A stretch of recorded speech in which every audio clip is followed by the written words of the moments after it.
Pengu is a chemistry professor in a frozen university near the Antarctic docks of the ice states of America.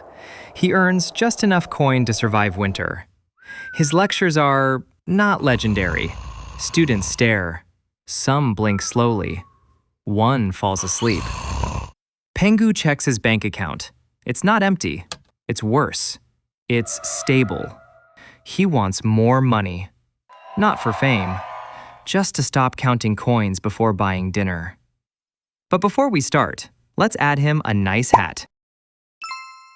One night, after watching another ridiculous "become rich without effort" iceberg ad, something inside him cracks.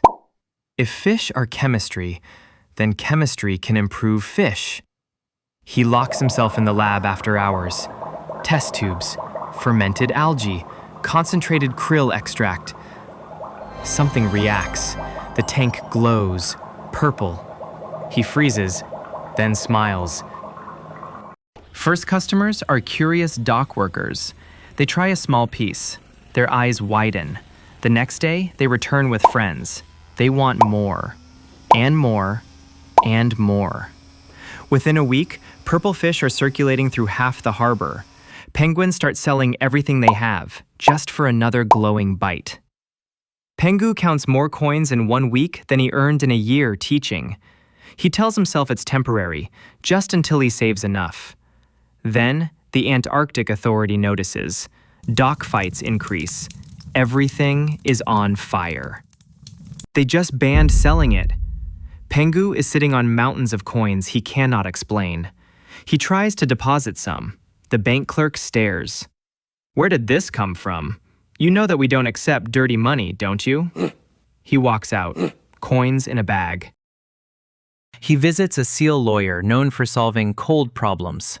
The office smells like old paper and colder secrets. He's a very elegant, strange smile and haircut. Pengu dumps a sack of coins on the table. The SEAL doesn't blink. "You don't hide coins," he says calmly. "You wash them." Chapter 1. Break the ice. Rule number 1. Never move the mountain. Break it into snowflakes. Small deposits. Different locations. Different days. 10 coins here, 20 there. Nothing that screams. Governments look for mountains of coins. They don't care about small amounts. Chapter 2. The businesses. Pengu buys a struggling sled repair shop. Hardly any customers. Perfect. Then a thermal spa carved into glacier walls. Too expensive for most penguins. Even better. Then a boutique selling fashionable suits for rich penguins. Trendy. Useless. Profitable on paper. The trick is simple. Real customers plus imaginary ones. 50 sled repairs become 80. Nobody is going to count that extra 30. 10 spa treatments become 40. But that 30 really happened? No. Dirty money pay all that real customers. Purple fish enter as revenue. Tax paid. Now money is clean. It seems like each business's profit is small, but in reality, each small profit creates a mountain of clean coins. Chapter 3. Respectability. He donates to a penguin charity. Appears in a local business magazine. He frames the article. He buys a larger igloo, dines at expensive iceberg restaurants. On paper, he is a model businessman. He keeps buying businesses all over the iced states of America. He's very successful and rich. Chapter 4. The crack. All started with Pengu trying to kill one fly one entire day. Then the problem with lies is scale. The bigger the network, the harder the balance. One sled mechanic forgets which repairs were real. A spa employee double books a fake appointment. Small errors, tiny fractures in the ice which cause a major disaster. Chapter 5. The informant. Meanwhile, a low-level courier is caught with purple fish near the port.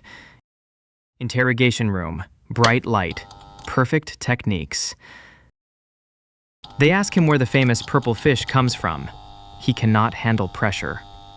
He starts talking as a drunk penguin after consuming polar bear's vodka. Not much, but enough. Mentions production processes. Mentions businesses with too many customers. The Antarctic Authority begins connecting dots. Chapter 6. Collapse.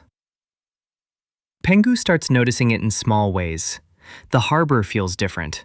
Fewer familiar faces, more strangers standing still, watching. One morning, he arrives at his sled repair shop and finds the entrance blocked off with yellow investigation tape. No noise, no customers. He rushes to the glacier spa. Same situation. On the way back, he spots two officers speaking quietly with the manager of his boutique. That is enough. Pengu understands. That night, inside his igloo, he opens the safe.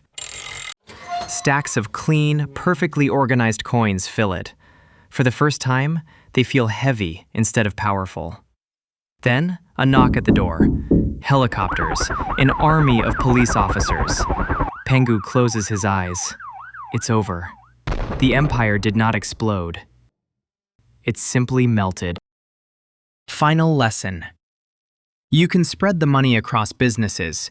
You can rename it, tax it, and build a respectable image around it. But the origin never disappears. It always leaves a trace. Most illegal empires do not collapse because of something dramatic. They collapse because of something small, a detail that does not match. Pengu wanted more money, and he got it. He just could not erase where it came from. However, during his happy days, he didn't pay any taxes. Go check the video where Pengu explains how rich penguins pay less taxes.